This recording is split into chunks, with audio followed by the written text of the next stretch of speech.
হে মুসলমান ভাই বোনেরা, তোমাদের মধ্যে কে কে নবীর জন্য জান দিতে পারবা? আরে কি গিয়ে দেখি তো।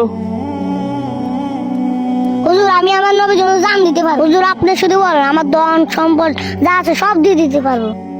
এই যে তোমাদের জন্য নয়, শুধু মুসলমানদের জন্য। আরে কি কি বলেন, আমরা তো সবাই এখানে মুসলমান। আমার বাপ দাদা যা আছে সব মুসলমান। আমার নবীর একদিনের মুসলমানের কোনো দরকার নেই। আর হুজুর, আপনি এগুলো কি বলতেছেন? ফজর থেকে আসার পর্যন্ত তোমাদের জন্য মসজিদ খালি থাকে। তোমাদের জন্য কি শুধু শুক্রবারে নামাজ ফরজ? আরে মুসলমান ভাইয়েরা, যদি মসজিদে মিলে খালি থাকে তাহলে কিয়ামত অতি নিকটে চলে আসবে। হায় রে মুসলমান, এখনো সময় আছে। নামাজ পড়া, নামাজ পড়লে আল্লাহ তাআলা খুশি হবে, আর আল্লাহ তাআলা খুশি হলে আর আল্লাহ খুশি হলে আমাদের নবী করিম সাল্লাল্লাহু আলাইহি ওয়াসাল্লামও খুশি হবেন। ভিডিওটি ভালো লাগলে আমাদের চ্যানেলটা সাবস্ক্রাইব করুন।